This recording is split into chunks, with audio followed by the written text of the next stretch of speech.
Hi everyone. For the week ahead in Forex and financial markets, I'm watching the US dollar, Canadian dollar and the Euro US dollar currency pairs. That's because we've got the Bank of Canada and ECB meeting this week. Stay tuned for more.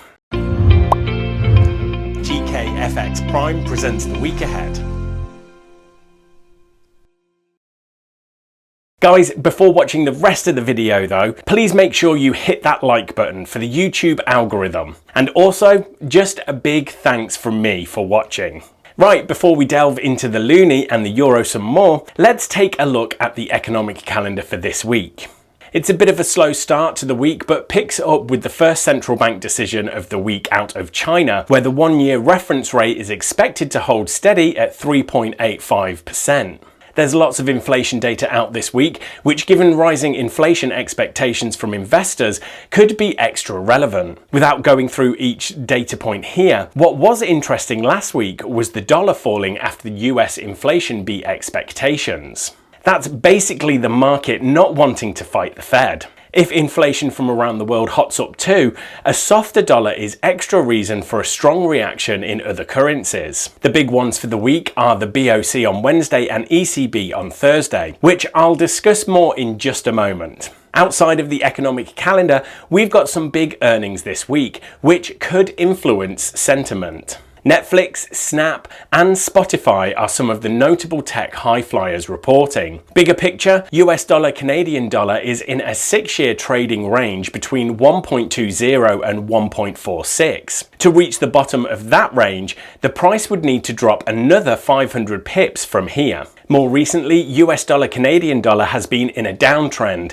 capped by a falling trend line. However, a bullish engulfing candlestick off the 1.24 level is worth watching. I think there are two main factors at play here with the Canadian dollar. One is that it's a commodity currency, and because commodity prices have been rising, commodity currencies are doing well. US dollar, Canadian dollar traders should definitely have an eye on the price of oil. Two is that the Bank of Canada seems to be on the cusp of announcing plans to taper its asset purchases. Why would they do this? Well, because they are set to own nearly half the stock of Canadian bonds, which is just unsustainable long term. This means less bond buying and higher Canadian yields relative to elsewhere. If we want to add a third point, it's that as a border nation of the United States, Canada should be an indirect beneficiary of President Biden's stimulus.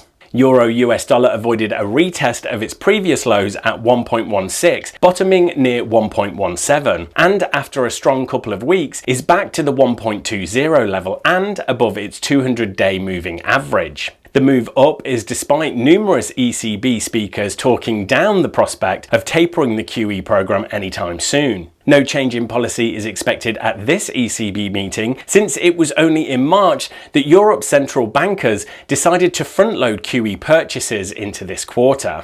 All we can really expect is more strong talk against reducing stimulus from President Christine Lagarde. Then it's just a question of whether markets take her at her word or instead look ahead to the improving vaccination rollout and the implications for a stronger Eurozone economy, which shouldn't need as much stimulus. Right, thanks everyone, good luck trading this week and make sure to subscribe so you don't miss the next episode of The Week Ahead.